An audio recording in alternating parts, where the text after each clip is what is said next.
My name is Lance Conrad, and I'm an author. I write books for a living. I went from crawling to sprinting. Now I could run through not just one world, but many.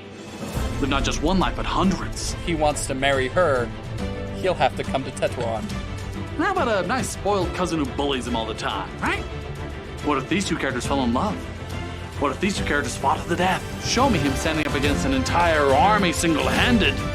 And drove most of the race before hopping out to run the last one. That's a little bit different. True story, by the way. Somebody went on a trip or somebody came into town. There's your plots. They took that big old forehead and just crashed every brick, board, and brother in the house. Let me tell you a story. Oh, that's fun. Hello! This is Word of the Day Story Stream. I am Lance Conrad, award-winning author and storyteller. This is Mike. Hi. Anyways, now Mike is the other writer for Word of the Day. And for those of you who are joining us for the first time, this is Story Stream where we just do the stories. All right, we just talk about all the things we weren't able to cover. And today we are talking about the Golden Age of Piracy. This is where anytime anybody thinks of pirates, right, they don't think of the Somali pirates or something like that. They don't usually even think like the Far East pirates. They think of these, the Golden Age of Piracy. And I'll just say right up front, Mike is way into pirates. So we're going to be hearing a lot from Mike today. And it's going to be fun. Yeah, the Golden Age of Pirates is my hobby horse. I love researching it, learning about it, but like Lance said, when people think about pirates, right, the history of piracy is basically as long as there have been people on the water, there have been pirates, right? And there's actually a much richer history of piracy in the Far East and even in the Middle East and the Mediterranean, but none of that is quite as interesting as this extremely small time in a very localized place that we call the Golden Age of Piracy. The broadest conception of this time period is that it ran from the 1660s to about 1730. But in reality, the really interesting bits, the part that we're going to focus the most on, and that most of the legends surrounding piracy come from 1717 to 1718. Oh, wow. 2 years. Oh, dang. In Busy which, 2 years. yeah, an extremely busy 2 years. Because that was the time when the Republic of Pirates was at its height. And we're going to get in depth about the Republic and what it was and what it changed. But first we have to set up some history. Okay? Context. We have to start by explaining Buccaneers. We've done, actually at this point, several words of the day on Buccaneers. But let me give a quick rundown because it's relevant. It's not just the price of corn, kids. That one took me a second, and then it hurt, actually. Right? Wow, that was Dad jokes for the win. wow. Okay. Sorry, please try to recover your train of thought if you can. The New World is discovered. Hey, Mike and Lance. This is Jake behind the scenes. We're actually going to have you start over because Okay. we were not recording, and that was my fault. So, if you want to start with your introduction and explaining what we're doing, and just pick up and do that for me, please. Were we still streaming? We are still streaming, and that's okay. Oh. Hi, everybody. Hi, Hi, everyone. everybody. We're also, just so everyone's aware, we make additional videos out of the content that we do here and post that throughout the next couple weeks until our next story stream. So we just want to make sure we get that introduction, and I did not have the record button going, and now we do, and so we're off to the races. So we're going to go ahead and pretend like we're starting again, and I will give you a 3, 2, 1 action, and you guys do your little introduction and go for it, okay? Let's do this. 3, less 2, little. 1, and action. Welcome, everybody, to Story Stream. Tonight, we'll be talking about the Golden Age of Piracy. I am Lance Conrad. This is Mike, Mike Forsyth. We are the two writers for Word of the Day. And Mike, what can you tell us about the Golden Age of Piracy? So much, actually. Piracy, specifically the Golden Age of Piracy. Oh, Something wrong with your microphone. mine? No. He had me move Oh. it closer. Yeah, Did no. Will mess it up? No, it's. Will, Dang it, Will. you're ruining my flow, Will. That was Jake. Mike sounds great. We can't hear Lance. Nor do we want to hear Lance. Oh. All All right. There we go. Is it working now, Jake? We feeling good? Still nothing? Put your mouth right next to it. Okay. Well, hello, everyone. I feel like a radio DJ. Oh, you know what? Hello. It wasn't plugged in, was it? It made it click, Jake. Okay. You want to talk now? Is it better now? There it is. That's so much better. Oh, boy. My apologies to the audience again. That was my fault for not doing a more thorough audio check. All right, that let's was do that fun. one more time, guys. That was fun. There we go. Okay, here we go. 3, 2, 1. Welcome to Word of the Day Story Stream. This is where we get into more depth in all the stories. I am award-winning author Lance Conrad, and this is Mike. Award-winning, but not for writing. No, Mike and I are the writers for Word of the Day, and I guess you are kind of connected with that because that won its own award, Best of State, which was kind of fun. I had to rent a tux for the gala at which we received it, so I like to think That was fun. that was fun. That was a good night. That Good was food. part of the award. Not the point. Moving on. Let's do this. Today we are talking about the Golden Age of Piracy. Yes. Now, piracy is as old as water and having stuff on water because we want to steal the stuff on the water. But we care about the Golden Age. So, Mike, what can you tell us about the Golden Age of Piracy? Okay. The Golden Age of Piracy, as some of you have heard several times already, is one of my very favorite subjects to study. But ironically, it's a subject about which we have very few primary sources. The pirates themselves were not great journalists, and the people that were writing about the pirates were more than a little bit biased. So today we're going to dig into some of the misconceptions about pirates. We're going to dig into some of the very exciting realities surrounding pirates. And hopefully we'll tell some very fun and gruesome, bloody stories that you will all enjoy. So, Parental discretion is advised. a little bit. It's hard to tell. It's really hard to capture everything that's going on during this time period without getting a little bit into the blood and gore. So this is going to be fun. So, the New World has been discovered. Check. Check. Financed by the Spanish, who then go over and start stealing all of the stuff there and killing all the people that live there. As one does. As one does. One particularly unfortunate native in what is now Bolivia is climbing a mountain, grabs onto a loose shrub, it pulls out, and the dirt underneath is sparkly. That doesn't bode well for the natives. Doesn't bode well. If you are living in a Spanish colony, discovering something shiny is incredibly bad for your health. Life hack, kids. Just bury that right back up. Just bury that right back up. For those of you living in Spanish colonies. For those few of you still suffering under colonialism and watching us on Facebook.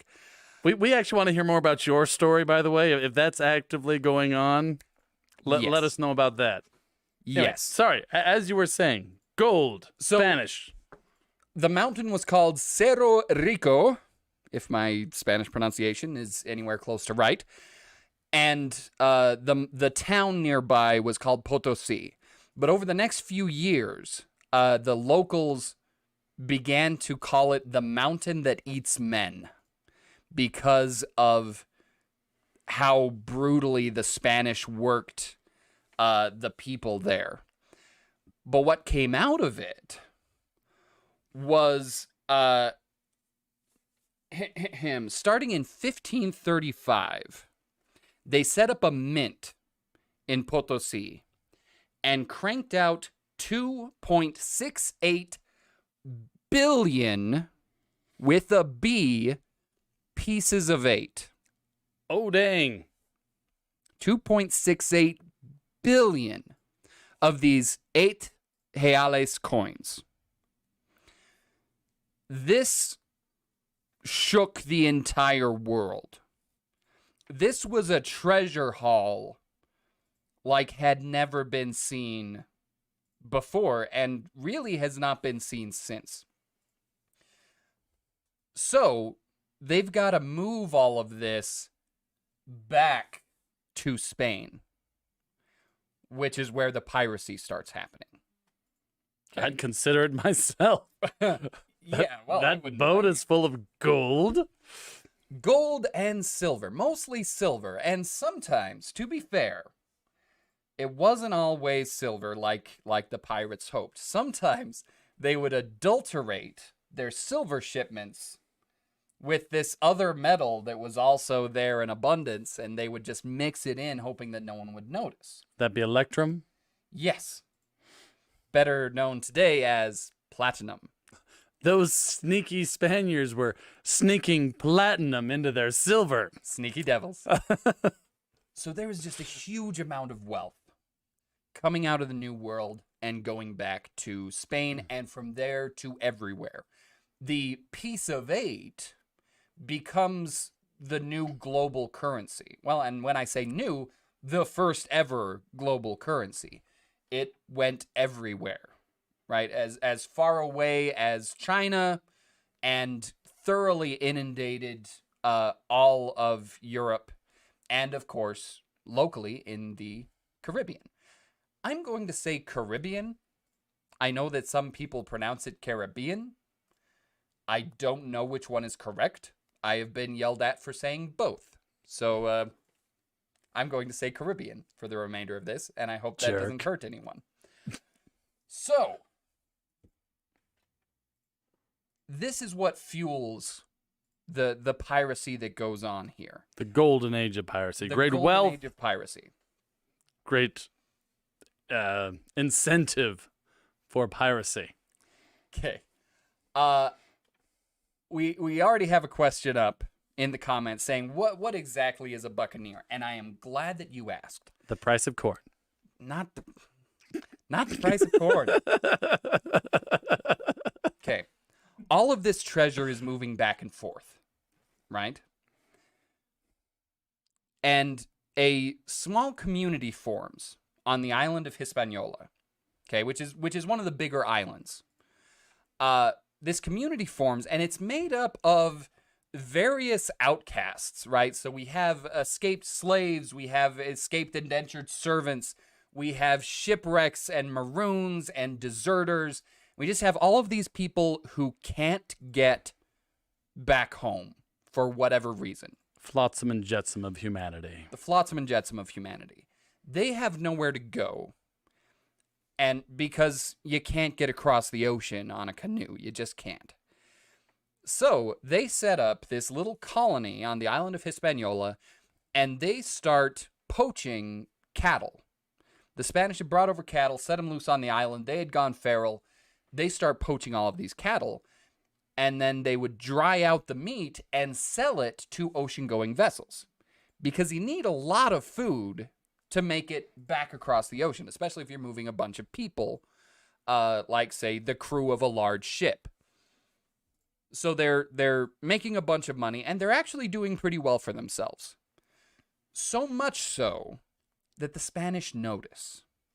The Spanish were these intense bureaucrats. You actually had to fill out a specific form just to beg on the street. You had to go through paperwork to beg people for money.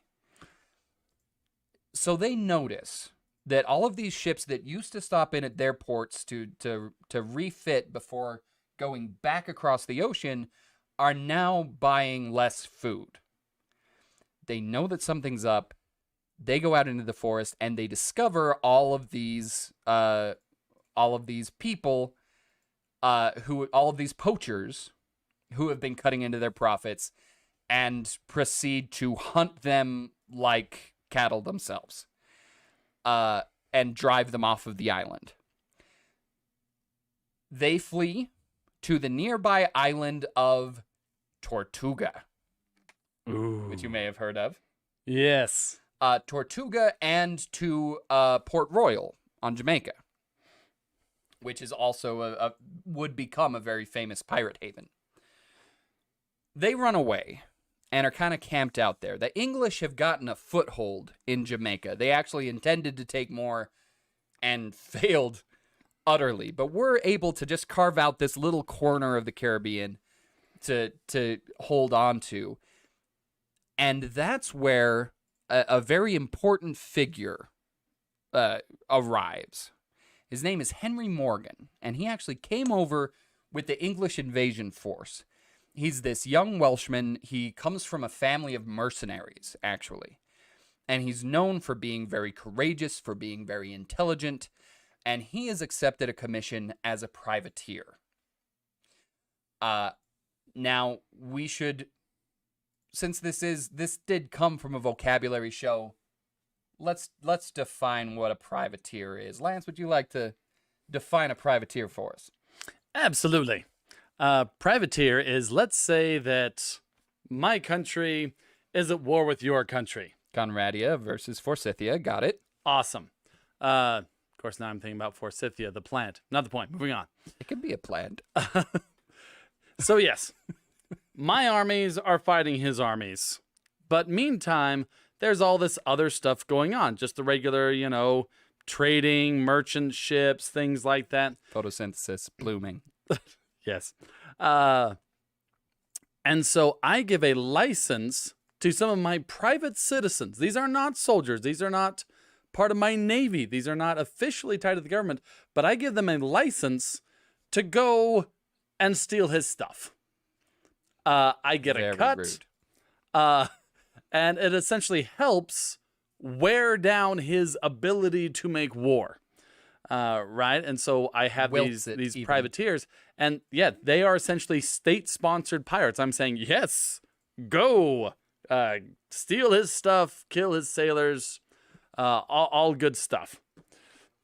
Okay. So that's what a privateer is. So Captain Morgan has accepted this license, this letter of marque and reprisal, to go out and hurt the Spanish in any way that he can, essentially. Anything that you can steal from the Spanish, do it. And the king gets 6%, the Lord Admiral gets 10%, and you decide what to do with the rest. Yes, this is opportunity. But young Captain Morgan has almost nothing. He doesn't have a lot of money to hire crew. He doesn't have a lot of weapons. And he doesn't actually have like big warships. But what he does have is a very, very good idea of where to find some motivated, angry people. So he goes to Port Royal, and he gathers up this bunch of poachers, right? Now, the poachers went by a different name, right? The little huts that they would use to smoke and dry the meat were called bucans. So they were often referred to as Buccaneers. And they were these very, yucky, yucky looking, yucky smelling people. Because their entire job was killing animals, slaughtering, butchering, and then selling these animals. So and they didn't have access to all of the ports and the stores and stuff because those were all controlled by the Spanish. So they made their own clothes out of cowhide, and they were constantly covered in blood. Right? So their clothes were just black with old dried blood. They mostly lived in like these kind of little shacks. They didn't really bother building decent houses or setting up decent colonies because they just like, if the place got gross, they just move on to the next area. Toilet paper wouldn't be invented for another 150 years. Yeah, so they were pretty gross and made even grosser by now not even having the basic standard of living that they had before, because they've now been driven off of Hispaniola and are now basically refugees. But what they do have is their muskets. Expert hunters who invested heavily in having the very best tools for their trade. So Captain Morgan goes to them and says, hey, I want to hire you to kill a bunch of Spaniards and steal their stuff. And they had actually already been doing this. They had already resorted to piracy with some success. Not a lot of success, but some success. They needed a leader. And it was a pretty good proposal. But they had some stipulations. Specifically, they made a deal with Morgan. They said, okay, we're going to make a contract with you. You're going to write this up, and we're all going to sign it. And what it says is that we will divide whatever plunder we get into equal shares, and everybody gets a share. Captain gets 2 shares, quartermaster gets 2 shares, surgeon, carpenter, pilot each get 1 1/4 shares, I want to say. But everybody votes on decisions. Everybody gets their fair share. And if we get killed, or if we like lose eyes or limbs or whatever fighting for you, we also need to have some money put aside for that. And they drop this whole contract about how they're going to be treated fairly by Morgan. And when it's all done, they sign it. They write it all up and they sign it, and they call it, not making this up, the Code of the Brethren of the Coast. Boom. Yes. So, Captain Morgan goes on to be incredibly successful, right? He is completely unstoppable with the Buccaneers with him, because they are just absolutely the best musketeers possibly in the world, but definitely in the Caribbean. There is no one to even hold a candle up to them. They burn their way across the Spanish Main, make tons and tons and tons of money. Morgan makes a name for himself.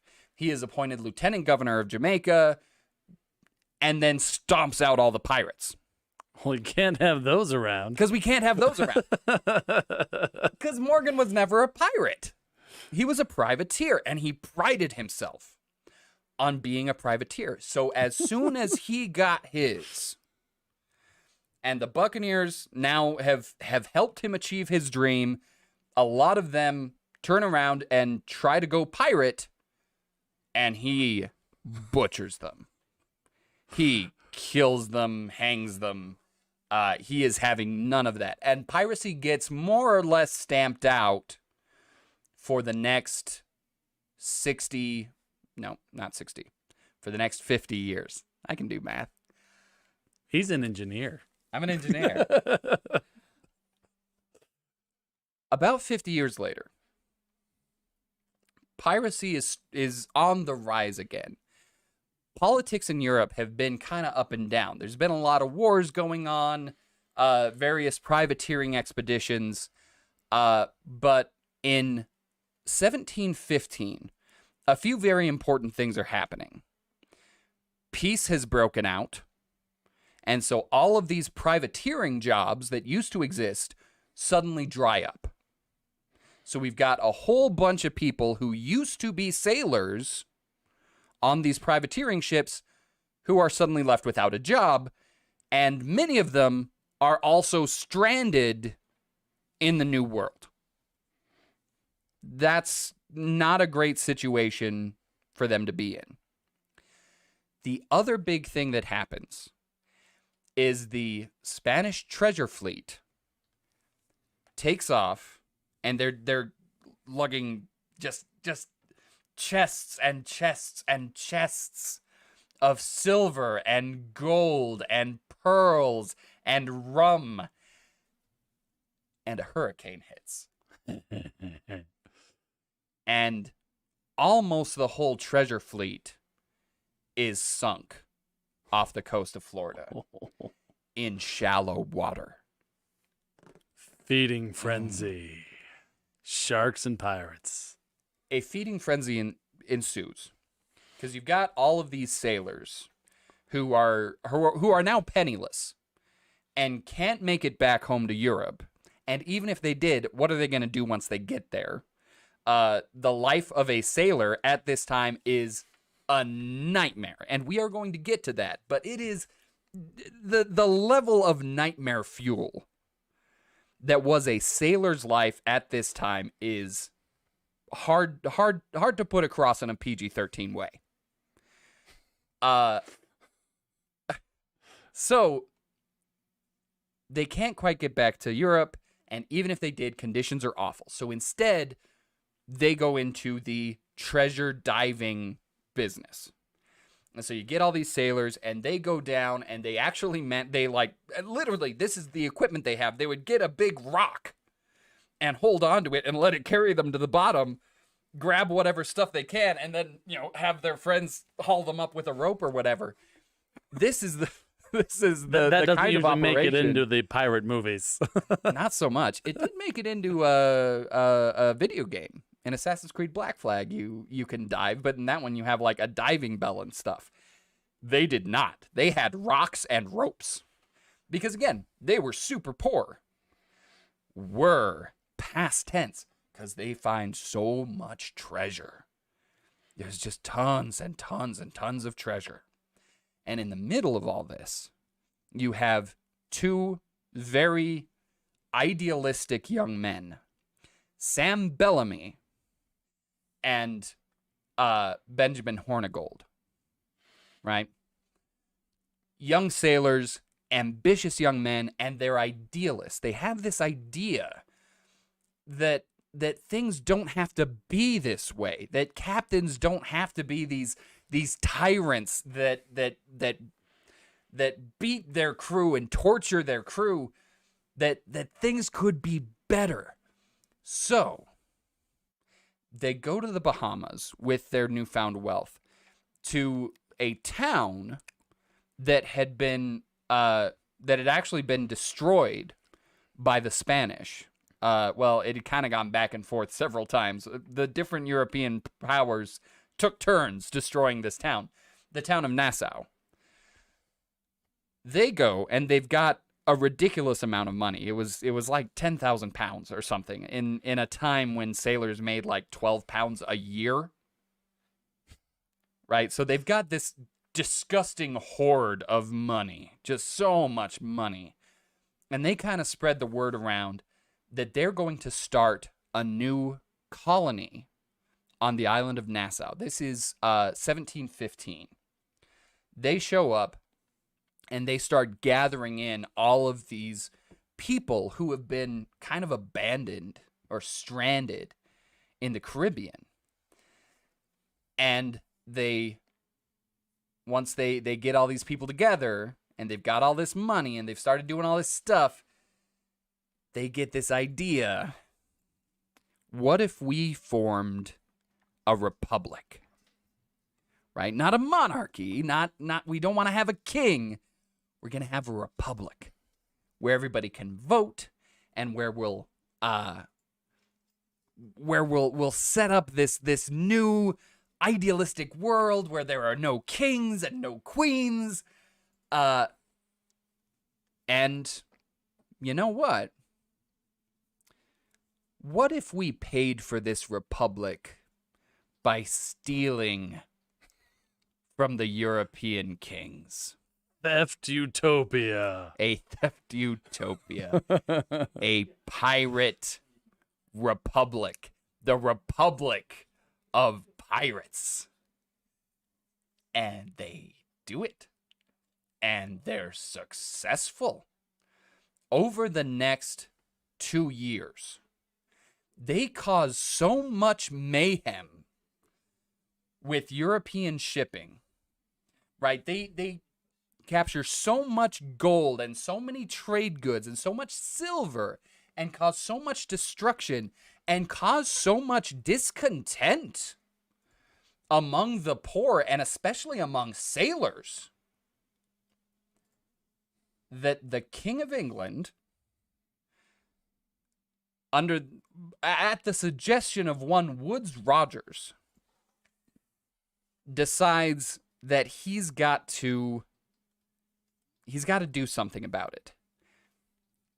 And he's engaged in other things. He's got other things that he needs his navy for. He can't commit the military resources to go and crush the Republic. But he could offer a deal. He could offer a full pardon to anyone who was willing to give up the pirate life, keep their loot, and even their weapons, but give up the pirate life and help him hunt down the rest of the pirates, would be able to come back to their lives in England as law-abiding citizens. He sends Woodes Rogers. He pulls into Nassau, tells everyone, this is the deal.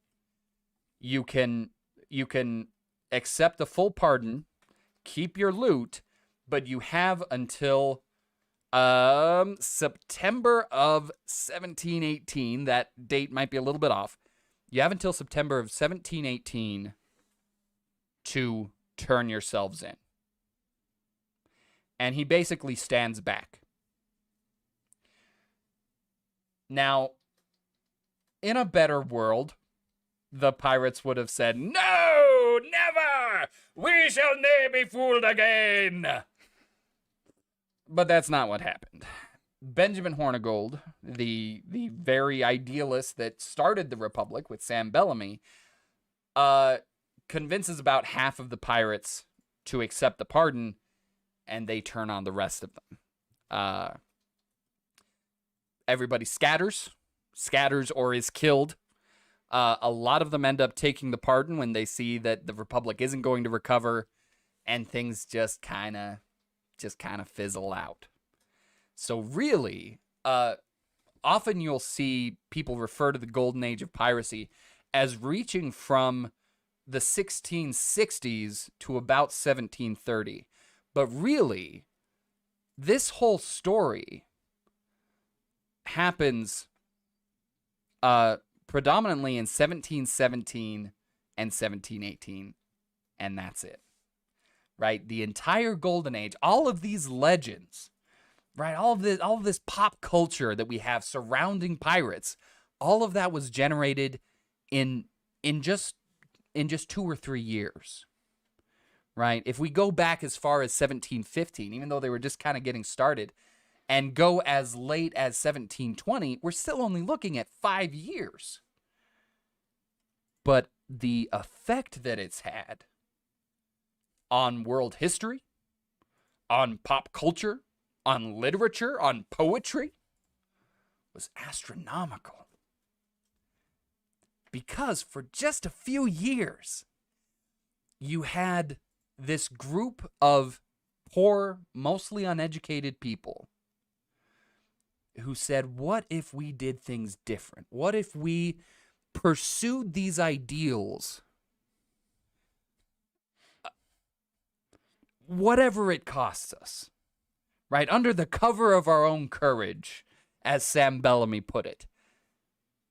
And you know what? They pulled it off, even if it was just for a minute. They did it.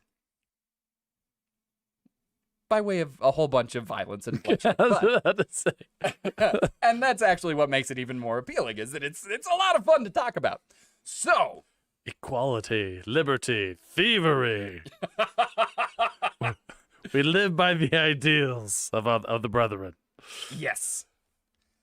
So, this is that was your broad history of the Golden Age of Piracy, starting with the Brethren of the Coast and ending with the end of the Republic of Pirates.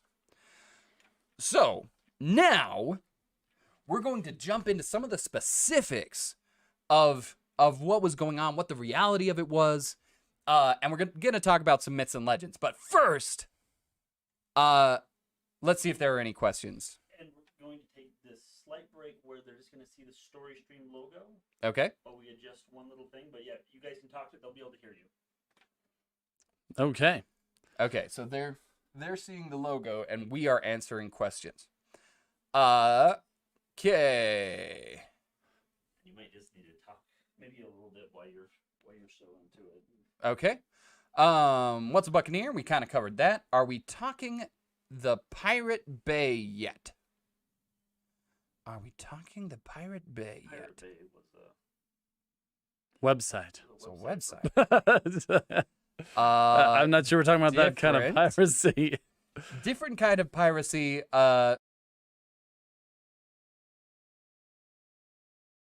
Heroic figures People that pirate in like digital piracy. yeah, TV Lot shows more. don't come off as like as punk rock as the Golden Age pirates did. Maybe that's just me. Maybe I don't hang out with them enough. Probably similar level of skin conditions, though. I feel like we might be able to make some comparisons there. But yeah, this was, like he was saying, there's a lot more. I guess romance is the word for it, right? There was adventure. There were these very colorful characters. Yeah. And we're gonna talk a bunch about some of these things and about kind of the the fiction versus the reality of what pirates were actually like and what they lived like, which is gonna be fun. Stories. Okay. One more quick question. Could they be considered extreme libertarians? Actually, let's talk about, okay. Let's circle back to this and let's talk about the code. The Code of the Brethren. While I was researching this, I reached out to a few different people, actually a few different Discord servers. And I said, what are some of the things that you associate with pirates, or what are some myths about pirates that you would want to see explored? And one of the answers that I got was, the Code of the Pirates. That's... Can I push the button? The Code of the Pirates. Fact or fable? I can't actually hear the sound effects. I hope they're happening. Yes. Was that a fact or was that a fable? It was fact. In the movie Pirates of the Caribbean, Curse of the Black Pearl, Elizabeth Swann cites the Code of the Brethren when she is attacked by pirates, invoking the right of parley. The right of parley was not part of the Code of the Brethren, and she calls it the code, or she says that it was set down by Captains Morgan and Bartholomew. Those are both real pirate captains.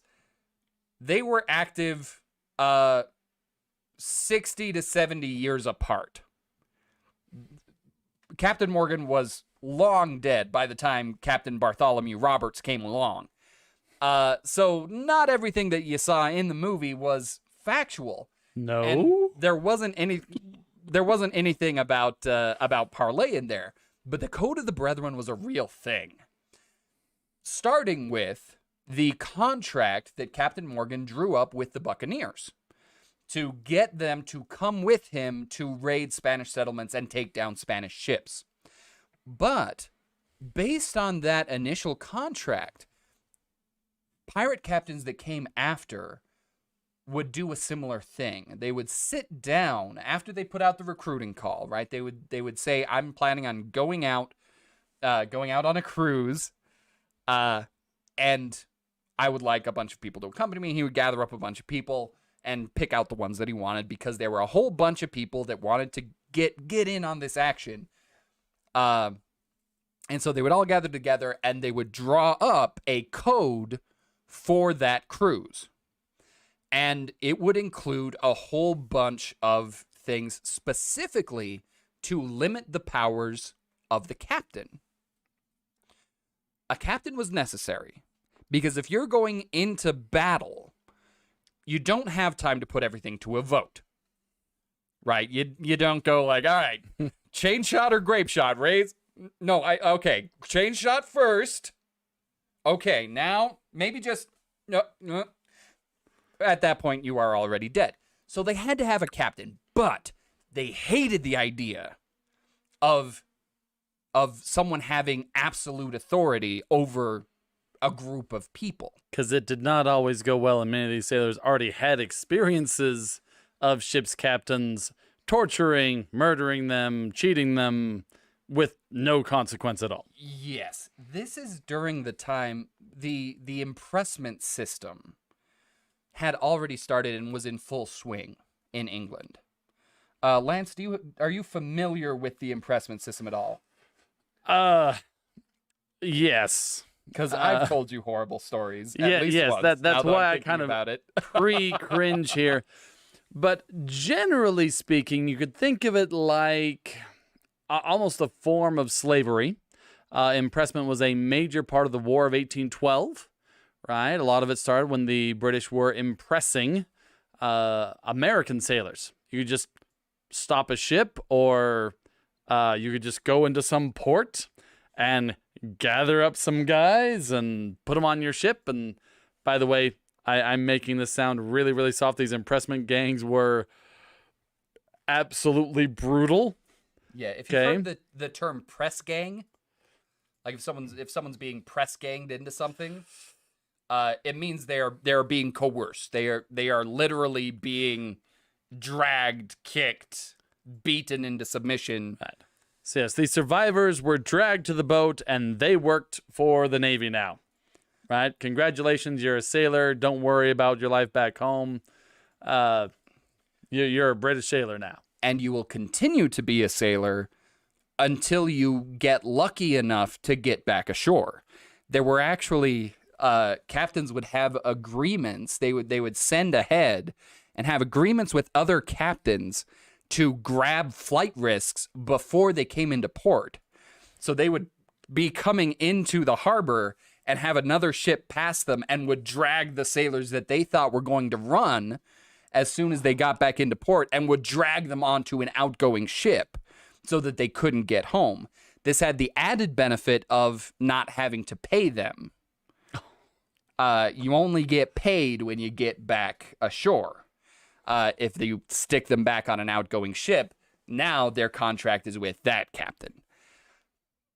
So there were a lot of bad things going on at this time. And pirates, most of them went pirate specifically in order to avoid this sort of thing. Mutiny was fairly common. I say fairly common because if you failed as a mutineer, or if you mutinied and then were caught, the consequences were horrific. Death once all of the torture was done. All of the torture. So mutiny was strongly discouraged. But people still did it anyway because the conditions were so bad, right? The food was bad. The person that was responsible for buying the food would buy different food for the officers and the crew, and would often embezzle money for themselves by buying expired, spoiled food for the crew and pocketing the remainder of the money. There was a lot of really bad stuff going on. So the code was that the captain had complete control when battle was joined. Battle could only be joined once the crew had voted to go to battle. You can't go to battle unless you already have the go-ahead from the crew, and then the captain could take over. The quartermaster would act as he was the representative of the crew, right? He was elected by the crew, independent of the captain, and he was responsible for all of the food and all of the resources. That was an elected position. The captain was not in charge.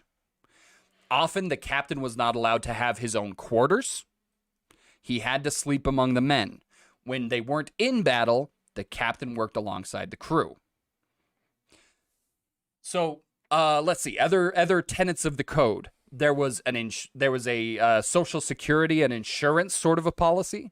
Pirates would be rewarded. I don't know if rewarded is recompensed, compensated for the loss of an eye, the loss of arms or legs, which unfortunately was relatively common. Pegs aren't free. Pegs aren't free. Actually, good quality prosthetics at the time were very expensive. You can't just kind of, carve a stick and stick it on the end of your stump. Prosthetics could be very expensive, and so they actually built in all of these kind of odd, looking back on it, this image that we have of pirates doesn't lead one to believe that they would have these kind of liberal ideas about a social security and a safety net for pirates that were injured or were maimed or were killed. Actually, they would give a pension of sorts to the family of any pirates that died, and this was all built into the code, and it was signed off on by all of the pirates before they started a cruise. So yeah, Code of the Brethren, fact or fable, is a fact, and actually really cool.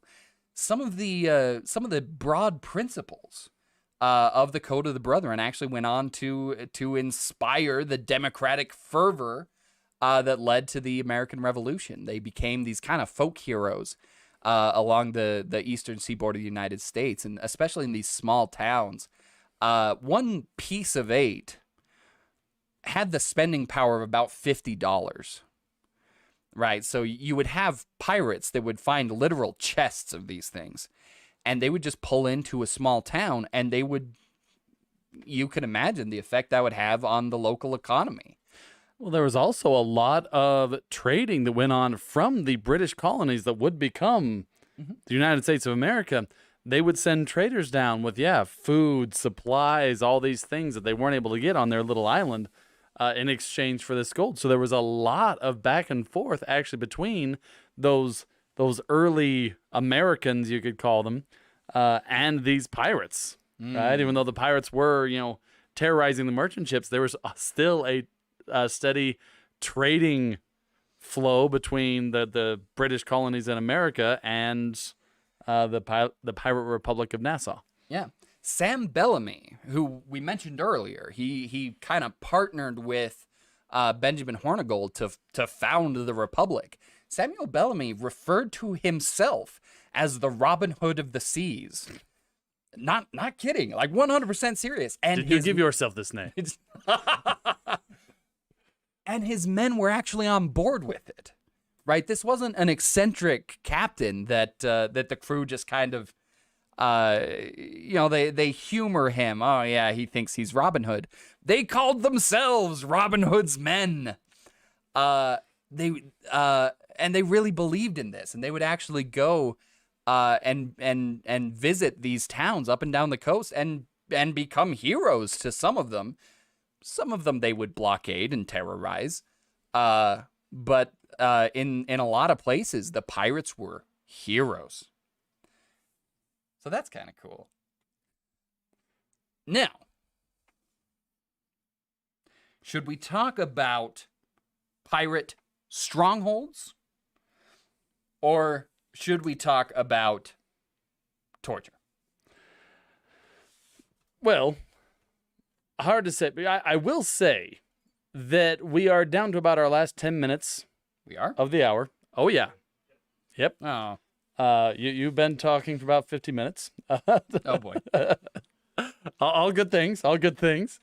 But I do feel like, yeah, well, we should probably choose what are our really good, juicy stories.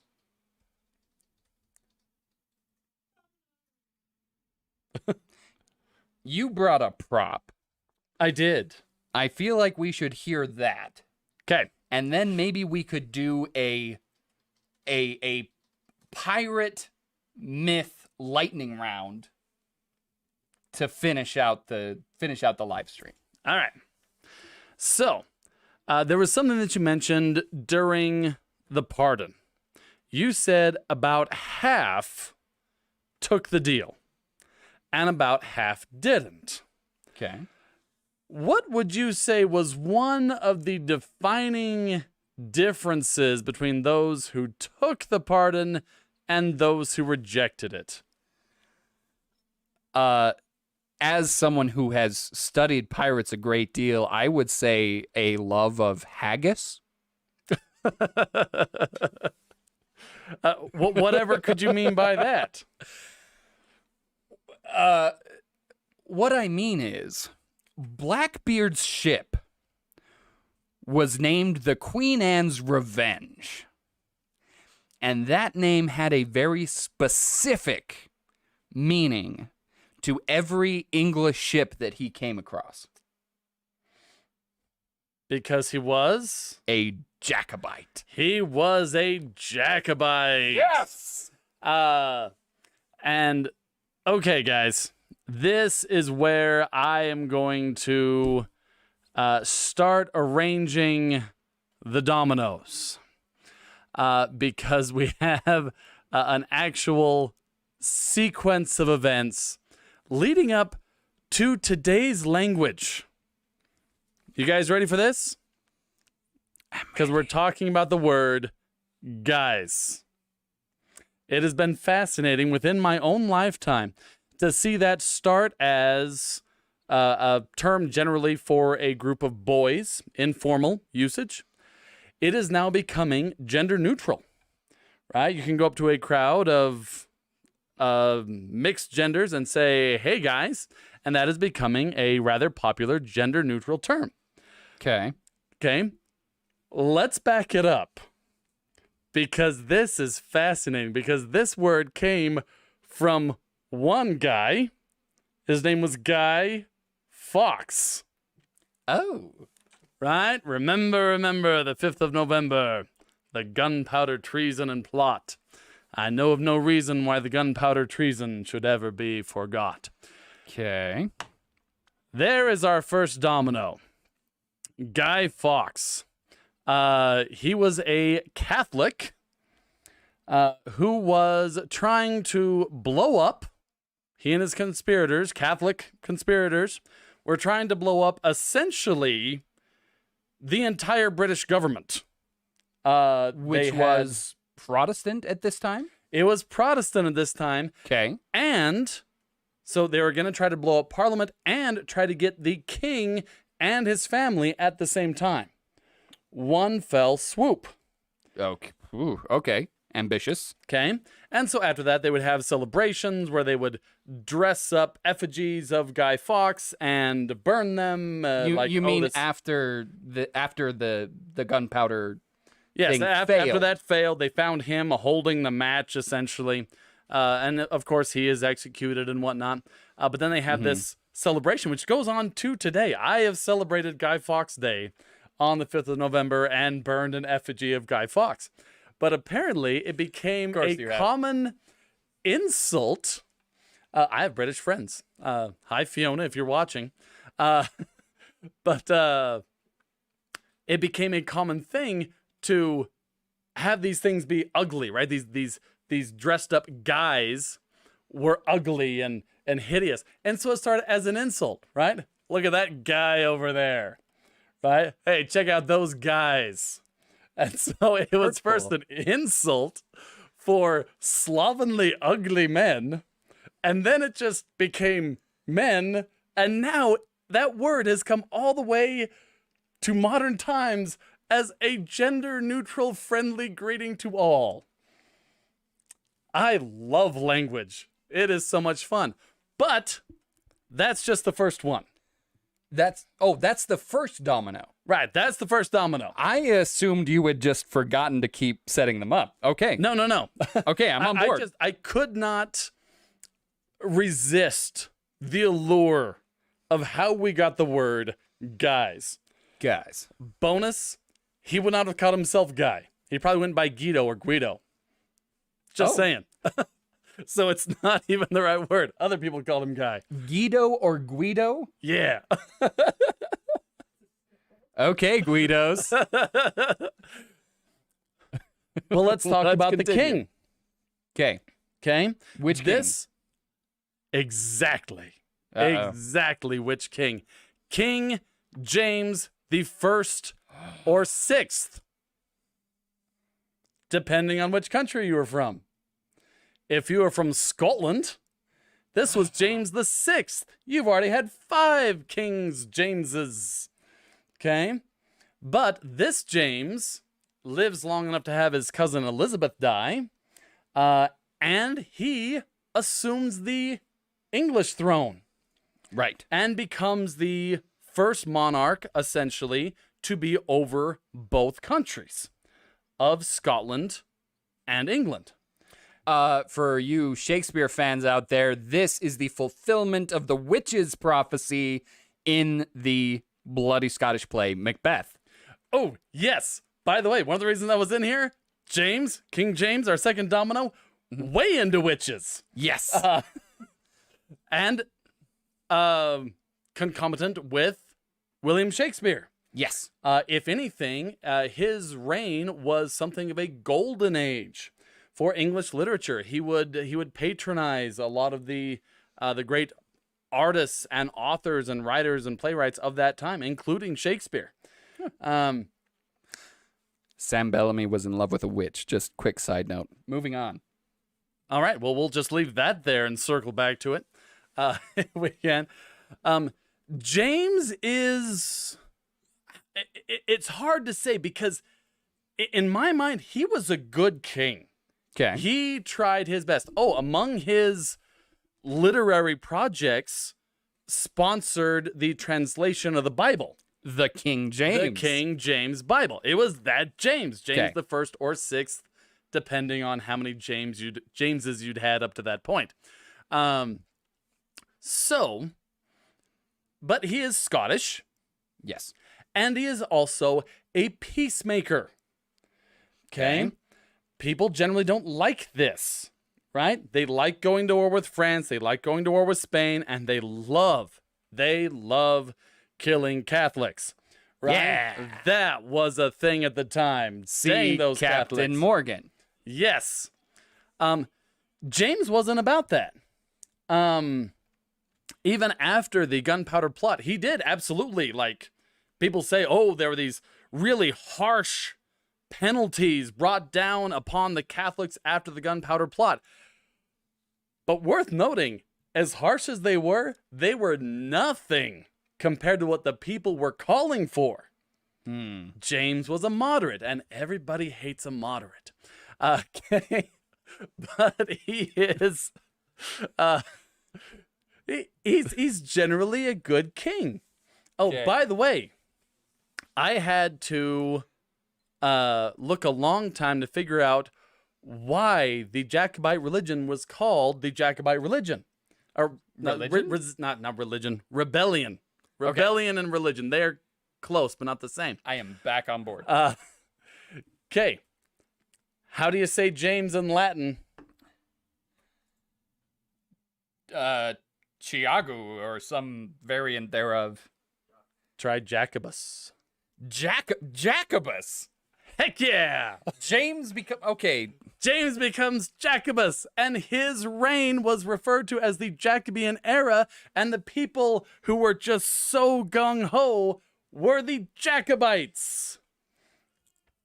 These it just means James. just mean James, right? But yeah, the Jamesites The Jamesites. doesn't have a ring to it. Okay, Yeah. from a branding perspective, it makes sense now. But he dies having done his bit.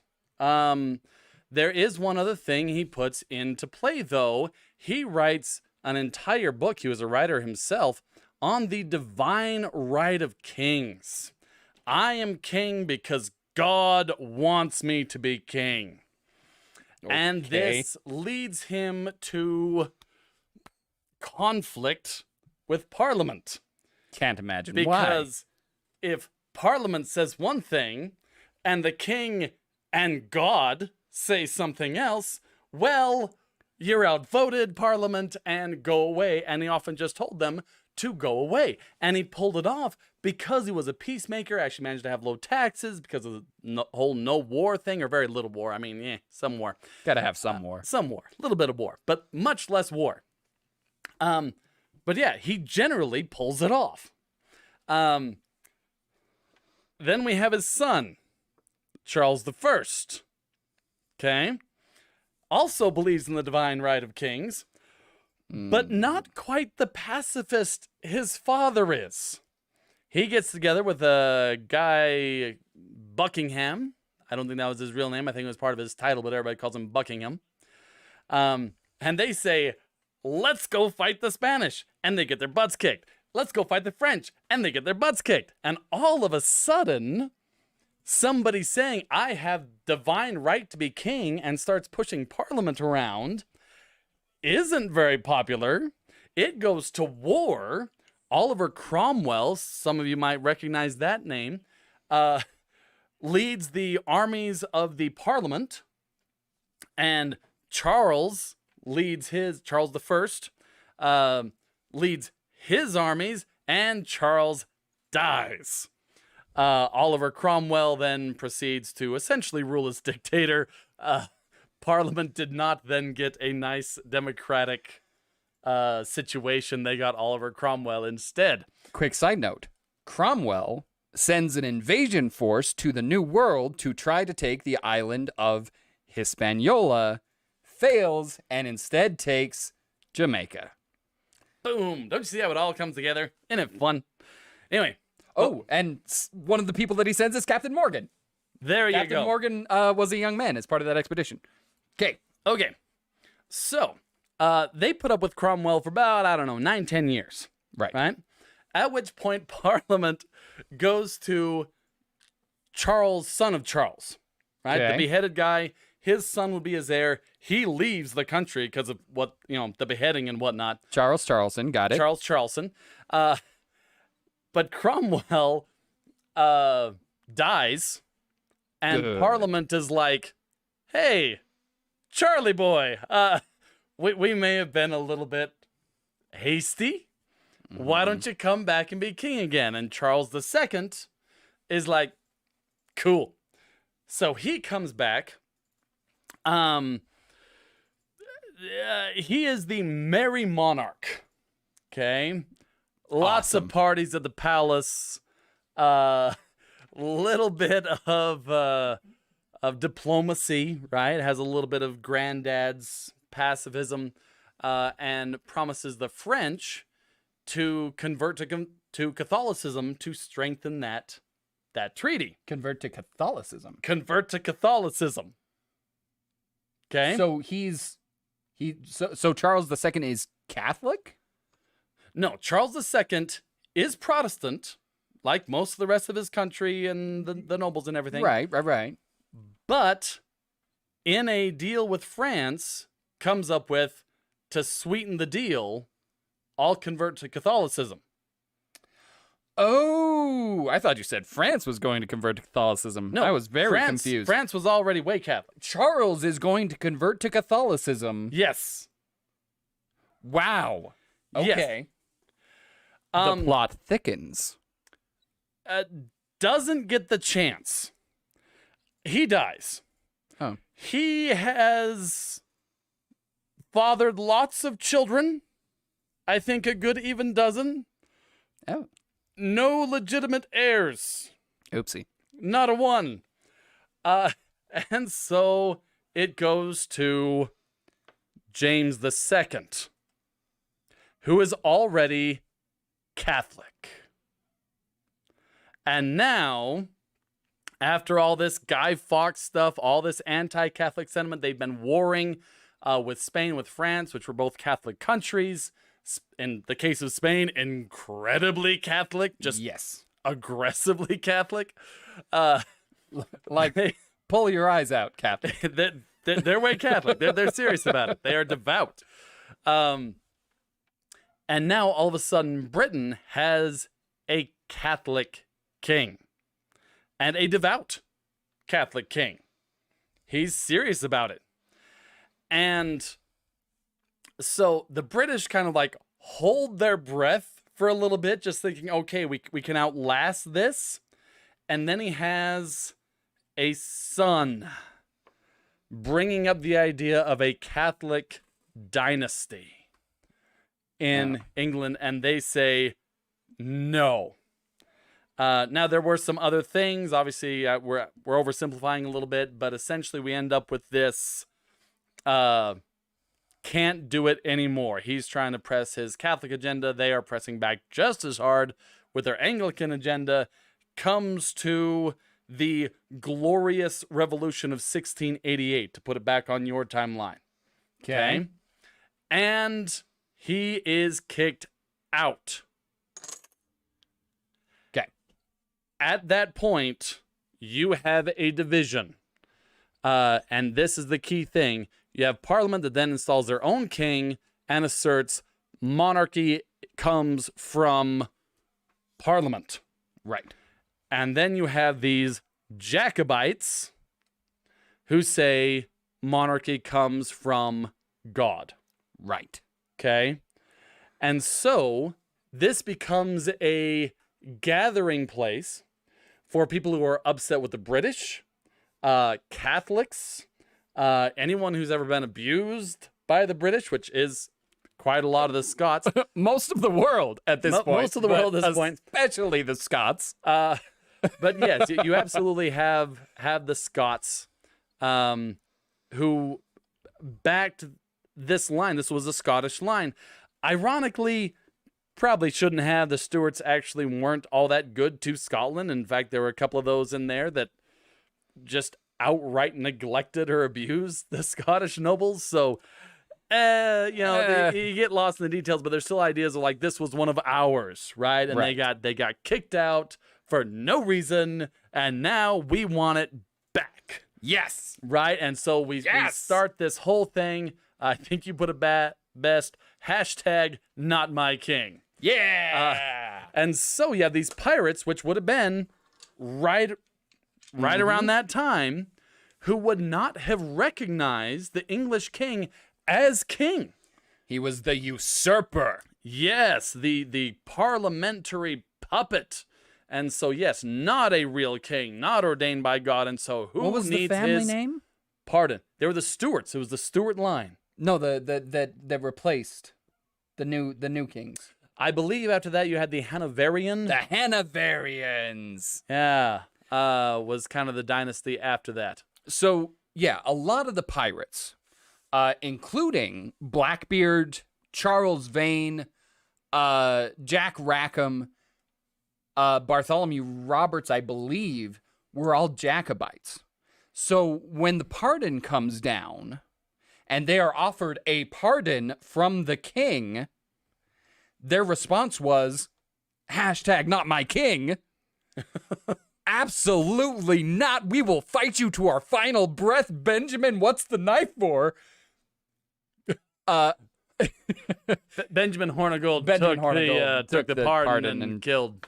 Became a friends. pirate hunter. Good one. Yeah. Real good one. The traitor. Now, we are about 10 minutes over at this juncture. Fun. Do you want to try your lightning round? Or... I want to try my lightning round. All right. Let's do this. All right. This is a fact or fable lightning round. Your fable. All right. Do you want to try to guess these, and I will tell you if you're right or wrong? This is fun. All right, let's do this. I'll say a myth, you say fact or fable, and then I will explain. And to be clear for all the people at home, pirates is not a strong suit of mine, so I am a vaguely educated bystander. Let's do this. Pirates. White dudes. Fact or fable? Pirates, bunch of white dudes. Fact or fable? I'm going to go with fable. Fable. Yeah, if we are talking about the Caribbean, I know one ship they captured that I read a story about was just loaded up with gold, silver, and jewels, having just dropped off a whole huge load of slaves. And that ship generally took about 20,000 slaves of the Caribbean a year. Yikes. And so when you are talking about the escaped people, I pictured most of them as slaves or natives. So yeah, no, I definitely pictured more of a escaped slaves trying to get there sort of thing. Low numbers. Well, except for the people that claim that okay, there's problematic things. There were a lot of horrifically racist Hi, Cody. historians. Oh, hi, Cody. Not in reference to horribly racist historians. I'm sure you're very nice. Sorry. But bad timing. So disregarding horrifically racist historians, which there are a bunch, the farther back you go, the worse it gets. The low numbers put it at about 1 in 4 pirates being black. Sam Bellamy with his crew of about 70, 30 of them were black. Blackbeard, at his height, he had 250 pirates. About 70 of them were black. After everything fell apart for Blackbeard, he lost the Queen Anne's Revenge. Everything went down. He ended up actually dumping a bunch of his crew. He left with only 100 men. 60 of them were black. And les pièces de résistance, Blackbeard himself may have been of mixed race. Sweet. All right, another one. Another one. Parrots. Fact or fable? Ooh, fact or fable on the parrots. I'm going to guess fable. Seems like they would have a lot to do to try to take care of an animal on board. So I'm going to say fable. Fable. But I hoped it was true. I said fable. I was really, really hoping fact. Only for pirates. Sailors, normal sailors, not pirate sailors, would just pack the ship with parrots to sell back in Europe. How many parrots were they finding? Were they just everywhere at that point? They would just go to the local markets. The locals knew to capture all of the parrots that they could because these sailors would buy every parrot they could get their hands on to sell back in Europe. The pirates themselves, there were parrots everywhere. They weren't going back to Europe to sell them. They weren't going back to Europe. They didn't Cool. need pirates. I mean, obviously, sometimes they would have pets, like parrots or monkeys were fairly common, but they wouldn't take them out on a cruise because there's going to be people shooting and stuff going on. Probably didn't take the parrots with them. Okay, another one. what else we got? Walking the plank. Fact or fable? So the idea being that you would set up a board and have them walk off and dump them into the ocean. Yes. That just sounds like extra steps to me. Yes. And I think we've kind of covered they really like the whole torture thing. And so I'm guessing that by the time they just threw somebody over the edge, they probably weren't in much of a walking state. So I'm going to say false. Over too quickly. 'Twas a fable, but Oh. once again, let's look at the law-abiding Navy sending somebody out on a plank with a rope tied around them, would be the first step of keel hauling. I have heard of keel hauling and knew that that was a real thing. Absolute nightmare. Pirates didn't do it. At least not the Golden Age boys. Okay, so let's broaden that. Torture. Pirates torturing their victim. Fact or fable? Okay. We already know. You already talked about how the original Brethren of the Coast Yes. were fairly revenge-driven. Yes. So maybe not Blackbeard and his boys, or our classic Golden Age pirates, but for those original Brethren of the Coast, I'm gonna say yes. I'm guessing if they captured Spanish, there was some torture going on. You are 100% correct. There, I am Okay. nailing this. There are some reports of actually, I don't want to say minor torture. I don't want to trivialize Just a little torture, no recreational, good really. torture. Hashtag no good torture. But the Golden Age boys didn't really believe in it, right? They believed in intimidation more than actual, pain and suffering. But the Brethren, the most famous, and I'm going to just breeze through this very quickly, but the great example is Francois L'Olonnais, who was not a pirate, he was a privateer, but he famously cut a man's heart out and ate it in front of the other prisoners, and then violently projectile vomited, which made his crew laugh. And then he spent the next several minutes chasing around other people trying to get them to eat the heart so that they could see it's not as easy as it looks. Would have been such a metal moment, except for, his delicate stomach. L'Olonnais, you poser. You poser.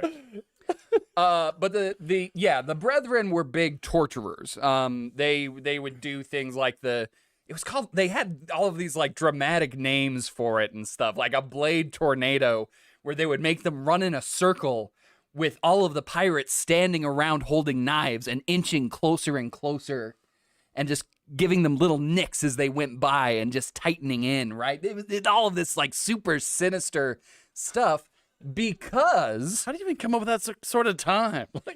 because the Spanish that they were facing off against were at the height of the Spanish Inquisition, right? It was the Silicon Valley of torture, right? You had the Spanish Coming up with Inquisition the real on one cutting-edge side,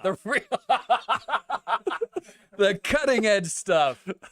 Pun intended. So yeah, you had this confluence of torture ideas at that time. So, but on the other hand, the Golden Age boys, there is no record of Blackbeard, very famous, very feared pirate, ever killing a single person until the day he died.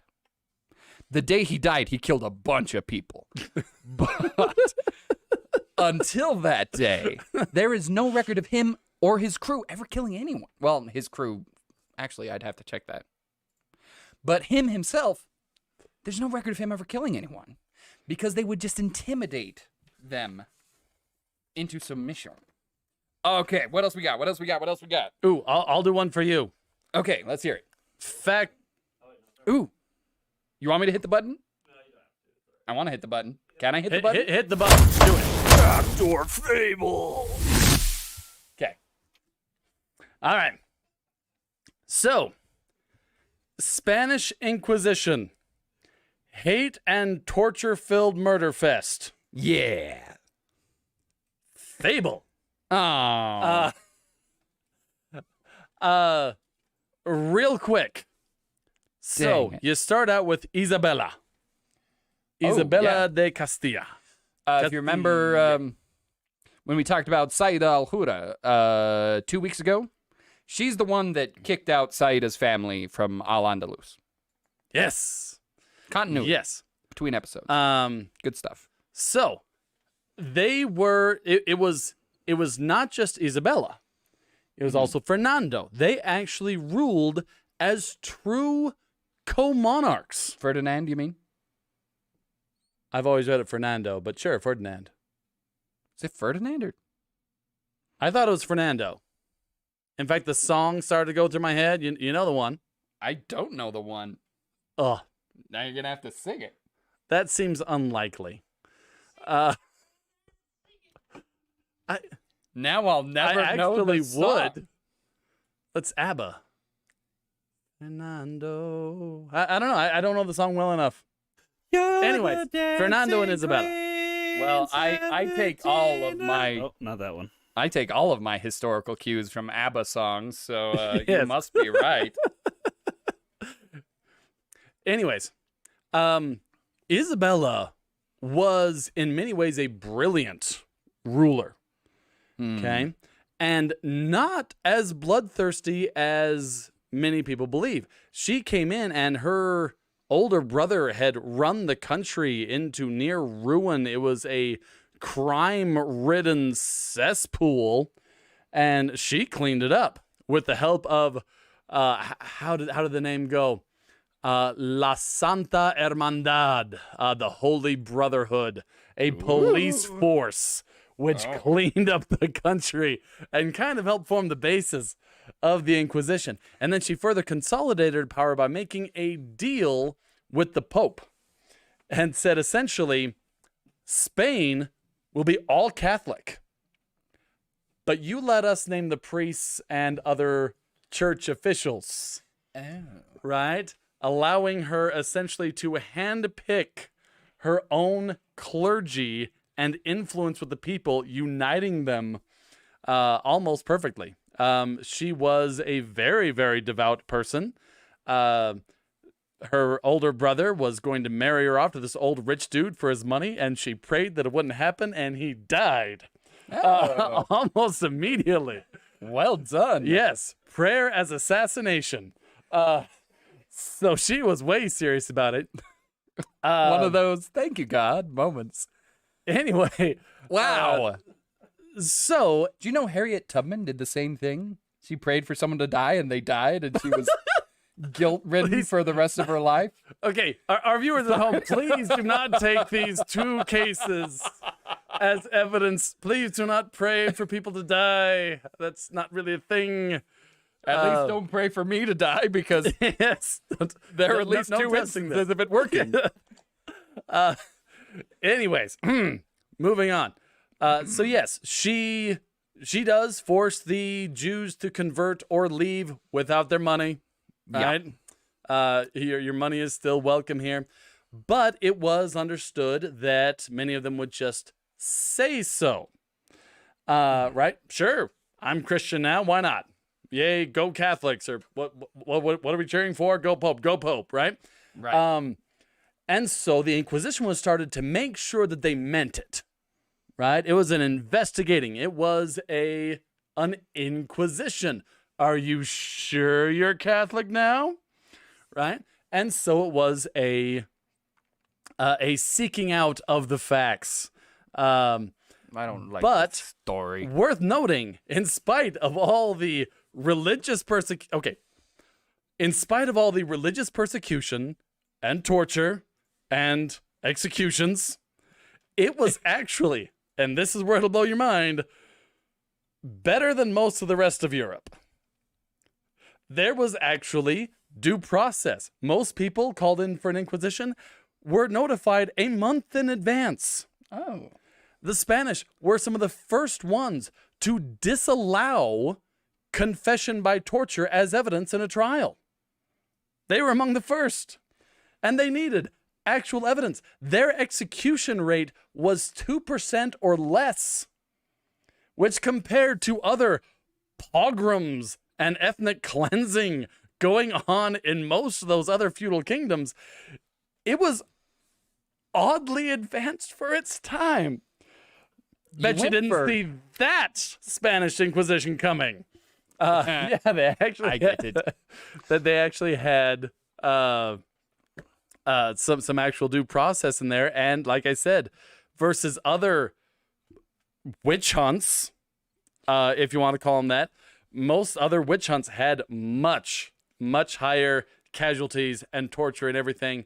It was just more noticeable because it was state sponsored and went on for hundreds of years. You picked a really big fable. I've got like little fables of like, oh no, they wouldn't have taken monkeys on the ship with them. You're like, well, everything you know about the Spanish Inquisition is a lie.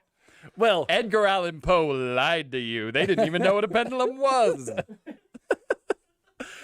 well, it wasn't a lie, but it was lacking context. It's like, was it horrifying? Yes. Was it more horrifying than what, say, the British were doing to Catholics or the French were doing to gypsies? No. They at least had the process of law, which, even if that law is horrifying, is still better than just, shall we call it chaotic evil? If we were to, it's lawful evil versus chaotic evil. Was it horrifying? Yes. Of course Did it they was. do their paperwork? Also, yes. Yes, they did. Makes me think. Does that make it better? Hitchhiker's Guide to the Galaxy. Yeah, it is. Like I said, it's lawful evil instead of chaotic evil. And one last thing about Isabella, because a lot of this stuff is often placed at her feet, she often went against this stuff. She was not in favor of doing the same thing to Muslims. Fernando did that. Okay. And when she sent off Christopher Columbus to go to India or whatever, and he came back with all these riches and slaves, she said, "What the are you doing? Set those people go. No slavery. What is wrong with you?" And set the slaves free and said, no slavery in Spanish control. And then again, Fernando, Not really on board. Remember Not- the not mountain that completely eats on board. people from the beginning of the live stream? yeah, more from Fernando. Isabella, for all her things, was not about that slavery and was horrified when Columbus came back with people. It's like, what are you doing? I did not send you for people. We sent you for cinnamon and you bring back people? Like, what? I asked for spices. How could you have misunderstood this any worse? You messed up my order real bad. Real bad. Okay. Well, good sir, I have one last factor fable. And it's the big one. Okay, and this has got to be our last one because we're It's gotta like be the half an last hour one. over. Fact or fable?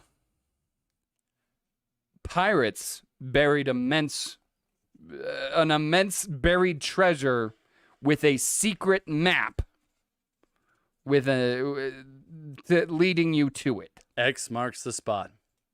Now, have I missed one up to this point? Yes? Yes. Oh, dang. Undoubtedly. I thought that I've actually got all these factor fables right up to this point. I think you got the parrots wrong. No, I said fable on that one. Did you? Yeah. Okay, fine. Let's say that All right. you got them all. All right, so going for 100%, did they bury treasure and draw maps? I happen to know that these people like spending money, not burying it. In fact, I remember one story of pirates torturing some French people to find out where they had buried their treasure and went and got it. So I'm guessing they're on the other side of recovering treasure, and I'm going to say fable. No burying treasure. When the infamous pirate, one Olivier Levasseur, one of the last pirates, this was in, I want to say 1730. So he was one of the very last that had been with the Golden Age boys. When he was finally captured, went through the whole trial. They called him Le Bouze, the buzzard, right? They take him up to the gallows and say, "Do you have any last words?" And he pulls off his necklace. I love this story already. opens it. It has a sheet of paper rolled up inside. He throws it into the crowd and says, "My treasure to he who may understand it." Oh, And they drop him. The sheet of paper. This is all true. Oh, no. This is true. The sheet of paper has a cryptogram on it I love cryptograms. that people have been trying to interpret, that have been trying to figure out for the past 300 years. And there are actually some people that think that they're close to finding it, that he actually buried it. And there's all of this lore around it that involves like the labors of Hercules and stuff. It's nuts. All of the conspiracy theories that popped up around this. But now they think that it is that he took and buried it in this place that had been, that he built this stone cairn and like sealed it off in an area that had been rendered dry ground by this temporary sandbar, knowing that the sandbar would wash away in the next storm. Oh. So there are divers going down, digging, trying to find this buried treasure of the buzzard. Okay. And Levasseur, the buzzard, gets the last laugh. So, Yes. my streak is broken. I got the last one wrong. I'm afraid all future live streams are canceled while we go look for the buzzard's gold. We are treasure hunters now. But it will have beautiful video. This will be the most well-documented treasure hunt ever, I assure you. Okay, just kidding. Actually, we'll be back next week, or rather, I will be.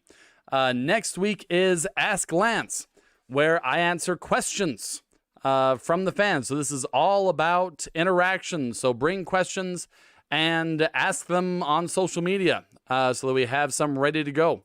And that'll just be you and me, audience. And then, every Thursday here at 6:30. Please consider supporting us on Patreon. We have a tip jar.